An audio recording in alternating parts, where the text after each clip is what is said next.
Hello, sa pangalan po ng dakilang Panginoong Jesucristo, isang mapagpalang hapon sa bawat isa.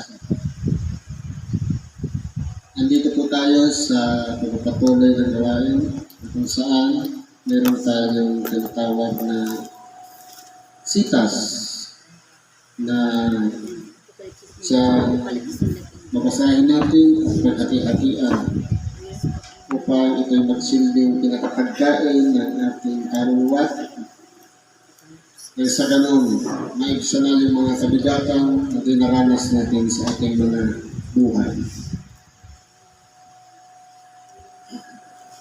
Ang una pong aralin ay sa Ebanghelyo ni Apostol San Mateo. Sa Kapitulo 9, versikulo 27 hanggang 30%. Sabi ganito. At pagkaraan doon ni Jesus ay sinundan siya ng dalawang lalaking bulag na nagsisigaw na nagsasabi, "Mahabag ka sa amin, ikaw na anak ng David." Ngayon po, kung mapapansin natin dito, dumaan ang ating dakilang Panginoon nandoon sa tabi yung dalawang bulag. Kung mapapansin natin, kung sino pa yung hindi nakakakita, nakikilala nila ang dumarating na anak ni David. Ngayon, kung mapansin natin, tayo pong mga tao, hindi ibig sabihin bukas ang ating mata, nakakita tayo. Tayo lang yung may karapatan makakita. Dito, dalawang bulag. Pero nakita nila ang pagdaraan ng ating dakilang Panginoon. Ano kaya ang ginamit nila? Pakiramdam? May nagkwento kaya sa likod nila? Para sabihin na daraan ang ating dakilang Panginoon? May nagsabi kaya sa kanila na si Jesus ay anak ni David? Wala po. Kundi ito ay mula sa kalooban ng kanilang mga puso. Napakahalaga po, lalong-lalo na sa bawat isa sa atin, na humihiling ng isang biyaya mula sa Diyos. Halimbawa, meron tayong karamdaman. Ang gusto natin, mawala yung karamdaman.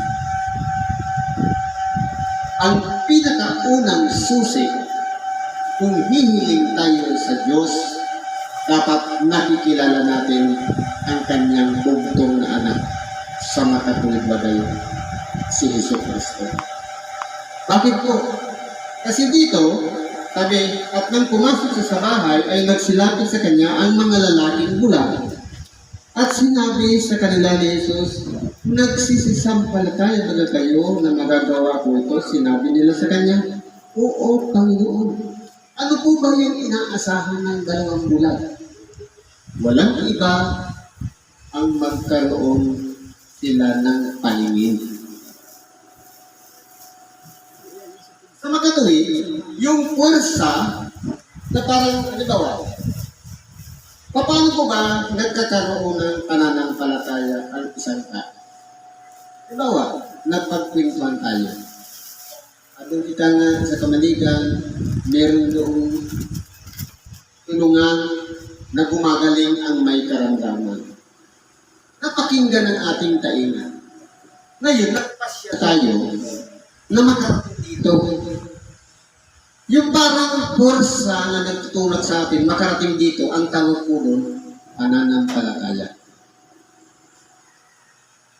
Kasi po, ang pananampalataya ay paniniwala at pagtitiwala sa mga bagay na hindi nakikita. Wala tayong proof, walang patunay, kundi sa pangalan yung pagpunta natin. Pero may nabubuo doon na isang pananampalataya na kung saan tatanggapin natin yung hinihiling natin na kagalingan. E kung mapapansin natin, paano nakisalamuha yung dalawang bulag na nung pumasok kayo ng ating dakilang Panginoon, nakalapit sila sa dami ng tao. Dumaan lang, nakilala nila ang ating dakilang Panginoon. At pati sa loob, nahanap pa nila. Samantalang hindi sila nakakita. Pero maraming nakapaligid sa ating dakilang Panginoon na kumpleto naman ang paningin pero hindi siya nakikilala. Bakit yung dalawang bulag pa ang nagsabi, anak ni David? Kalooban po yan ng Diyos. Kaya napakahalaga po sa isang tao na humihibig at humihiling na tugunan ang ating pangangailangan, lalong-lalo na maibsan ang ating karamdaman ng mga pasanin natin sa araw-araw, ang pagkakakilala sa hinihingan natin sa makatuwid bagay sa pangalan ng anak ng Diyos. Ngayon, dahil sa pananampalataya niyo, ang ginawa ng ating dakilang Panginoon, nang magkagayoy, kaniyang hinipo ang mga mata nila at na sinasabi, alinsunod sa inyong pananampalataya ang siyang mangyari sa inyo. Sa magkatuwid, ginawa ng ating dakilang Panginoon yung pananampalatayang kagawad niyan na sukatan. Kung gaano kalakas ang kanyang pananalig, yun din ang tatanggapin nilang kagalingan. Sa magkatuwid, mayroong tinatawag na pag-asa. Umaasa na pagagalingin ang karamdaman. Kung sumakit lang yung tiyan, yung ulo, minor lang yan kumpara sa dalawang bulag. At tumanggap ng kagalingan ng kanilang karamdaman. Kasi dalawang bagay din naman ang bakit sumakit yung tiyan. Pwedeng lipas gutom.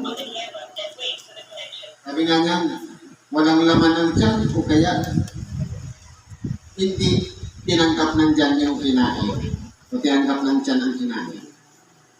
Pwedeng nalipasan ng gutom o naimpakso. Ganun lang naman yung bakit sumakit ang ulo? Hindi naman iniisip, dapat iniisip. Problema ng kapitbahay, pati siya kasama. Hindi niya naman problema. Kulang sa tubig. Mga tanong bagay. Palagi po yung may dahilan kung bakit tayo nagkaroon ng karamdaman. Pero dito sa dalawang bulag, wala pong sisisihin dito. Kahit magulang man o yung bulag man, kundi para ihayag ang kapangyarihan ng Diyos. Ano po mga kapangyarihan ng ating dakilang Panginoon? Kaya kung yung dalawang bulag gumaling, mas lalo tayong manalig dahil meron ng proof o patotoo na gumaling yung dalawang bulag. Kaya kung sasampalataya tayo sa ating dakilang Panginoon, dapat unahin natin ang makilala natin siya ng lubusan sa pamamagitan ng Ebanghilyong ating napapakinggan sa araw na ito. Siyempre, sa pinapagaling, mayroong palagi kagubilin. At nangadilat ang kanilang mga mata at mahigpit na ipinagbilin ni Jesus sa kanila na sinasabi, ingatan ninyo, sino may huwag makaalam nito. Tatapos sila ay sialis sa kanilang inilathala ang buong kamantugan sa buong bayan. Ano po ang ginawa ngayon ng dalawang bulag? Dahil siguro sa sobrang nilang kagalakan sa kanilang sarili, hindi nila napigilan yung kanilang sarili. Dahil matagal na silang panahon bulag, ngayon nakakapita na sila. Pero ang tagubilin ng ating dakilang Panginoon, huwag mo nang ibalita yung ginawa niya dahil marami pa siyang misyon. Baka mapaaga ang kanyang kamatayan. Kaya, ang ginawa ngayon, dahil sa dalawang bulan, hindi nila napigilan, ibinalita nila sa buong bayan ang ginawa sa kanila. Ngayon, minsan po sa totoong buhay, nangyayari din yan. May mga tao na may taglay, na biyaya sa kanyang kamay para tumulong sa kapwa, mas gustong-gusto pa yung na pinapupurihan. Mas gustong-gusto pang kinikilala. Pero ito ang aral na makukuha natin dito. Kahit si Kristo man ayaw niyang inilalakala ang kanyang pangalan. Pero bakit ang tao ngayon hindi magawa yung ginagawa ng ating dakilang Panginoon? Imagine na lang sa mga simbahan, kinakailangan nakasulat pa ng buong pangalan niya dyan na siya nagbigay niya. Pero si Kristo, kahit sarili niyang pangalan, ayaw niyang nilalakala. Dapat ganun din ang maging kaisipan ng bawat isa sa atin. Ano pa kasunod dito? At samantalang sila ay nagsisiris, narito sa kanya nila ang isang lalaking pipi na inaalihan ng demonyo. Ngayon pipi naman. Sa pagkatuwi, meron naman pipi na dala-dala ngayon ng iba. At inilapit sa ating dakilang Panginoon, maliban sa hindi na siya nakapagsasalita, inaalihan pa ng demonyo. Imagine na lang natin, minsan nakaka-encounter tayo niyan. Wala na nga sa sarili, may sakit pa. Mabangis yun. Ngayon, sabi dito, at nang mapalabas ang demonyo, ay nagsalita ang lalaking pipit. At nagtaka ang mga karamihan na nagsasabi, kailan may hindi nakita sa Israel ang ganito. Ibig sabihin, minsan lang nangyari na karanasan ng mga Israelita na ang demonyo sumuko dahil lamang sa isang salita. Sa makatuwi, ang ating dakilang Panginoon, meron siyang authority, meron siyang karapatan, meron siyang kapangyarihan upang ang mga demonyo'y matakot sa kanya. At sa panahon ngayon, meron din mga taong pinili na kapag nananahan sa kanya ang Espiritu Santo, maging ang mga taong may sapi o yung inaalihan ng demonyo, takot din sa kanila. Pansinin natin. Halimbawa, marunong kang maghilot. Yung mga bata na nasa influensya ng karamdaman, takot yan. Nauuna yung umiyak bago mong kalapitan. Pero kapag na palayas na yung masamang espiritu dyan, hindi ba ka nakikipag-appear tayo, nakikipag-bakit yan? Yun po yung nasa influensya ng mga mababang espiritu. Sa makatuwid, kung tayo po ay nananahan sa katotohanan, at ang Espiritu Santo taglay natin, kahit man yung mga masamang espiritu, masasakop natin, matatakot sa atin. Yan po ang ingatan natin, yung karapatan na yan na ibinigay sa atin, lalong-lalo na kung taglay natin ang mangaral ng salita ng Diyos. Sapagkat meron tayong karapatan, ibinigay sa atin para pagalingin ang may mga na nasa influensya ng mga masamang espiritu. O demonyo man. Kasi magkakalaban po yan. Halimbawa, tayo po ay mayroong pananampalataya. Sabi niya sa Santiago, ikaw ay sumasampalataya na ang Diyos ay iisa. Mabuti ang iyong ginagawa. Batayan po yun. Pero ang mga demonyo man ay nagsisampalataya at nagsisipaglinit. Ang pagkakaiba lang po, tayo may pananampalataya pero walang takot sa Diyos. Dahil sumusunod tayo sa kanyang kalooban. Pero yung demonyo, pag narinig lang ang pangalan ng ating dakilang Panginoon, nanginginig na sa takot. Dapat mas lalo din tayo. Naiingatan natin yung pangalan ng ating dakilang Panginoon na ginagamit natin sa walang kabuluhang bagay. Hindi gamitin natin siya sa ikapupuri mismo ng ating dakilang Panginoon. Kasi ganun luwalhati niya, ganun din sa kanyang Ama. Nandito tayo sa pangalan ng ating dakilang Panginoon. Nagkakaisa tayo ng pag-iisip na walang iba para sambahin siya, papurihan, dakilain, parangalan, at ibigay natin ang papuri sa Kanya. Ngayon, nung pinagaling yung lalaking pipit, merong mga nag-react. Sabi dito, katapat sinabi ng mga Pariseo, sa pamamagitan ng prinsipe ng mga demonyo, nagpapalabas siya ng mga demonyo. Paratang, ang naisip ngayon ng mga Pariseo, ang authority taglay ng ating dakilang Panginoon, prinsipe ng mga demonyo. Di ba meron din yan ngayon, na parang lumalabas na kulto, o kaya, di ba ba? Merong tao na yung lalaso, pero kamag-anakin din naman ng tumatanggal ng laso. Parang racket.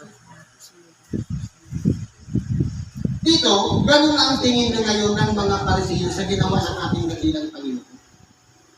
At maging yung mga nanggagamot sa mababang kalagayan, mga nag-aalbularyo. Bakit po? Kasi, para pinapakiusapan niya yung kasi kalibin lang naman yung espiritu nandun na umaali sa tao, hindi na parang umalis ka na dyan, para lang ipakita na lang na gumaling ka. Parang gano'n, ginagalang sa pakiusap. Pero, kung mayroong taglay ng kapangyarihan ng Diyos, walang pakiusap, kundi may kamay. Lumayas ka. May power, may impact. Sumusunod, kasi may tapon po ang mga masamang espiritu. Hindi katulad ng sinasabi ng mga Pariseo, magawa lang naman yun kasi isa lang yan, may demonyo rin yun, parang gano'n ang tingin nila. Sabi po dito, at nilibot ni Jesus ang lahat ng babaeng ngayon ay tuturo, sinabugan nila, at ipinapangaral ang ibanghelyo ng kaharian, at pinagagaling ang sari-saring sakit at sa kanilang karamdaman, o sari-saring karamdaman. Tatapwat ang makita niya ang karamihan na habang sa pagtatawang nangahapis at nangangalap na gaya ng mga tupa na walang pastor. Kaya ang mission po talaga ng ating dakilang Panginoon nung bumaba dito sa ibabaw ng lupa. Ang mamisyan, pinakapangunahing gumawa ng pagiging pastor. Sa makatuwing, nakita niya yung kabigatan ng pasa ng bawat isa. Ang gusto niya makaalpas din sa magbigat niya. Nandun yung mga problema, yung mga pag-aalala. Okay na nga yung buhay natin, binigyan pa tayo ng anak na problema. Minsan, walang makain. Kumbaga, puro problema. Pero, magpasalamat tayo sa Diyos kung ang ibinibigay sa atin, hindi problema, kundi solusyon sa mga problema. Kasi kasabihan niya, sa bawat problema, palaging may solusyon. Halimbawa, wala kang masain.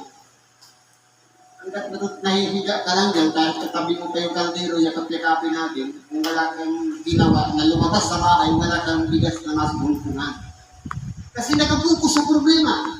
Pero kung lumabas ka, pumatok ka sa bahay, sa kapitbahay mo, may mahihiraman kang bigas.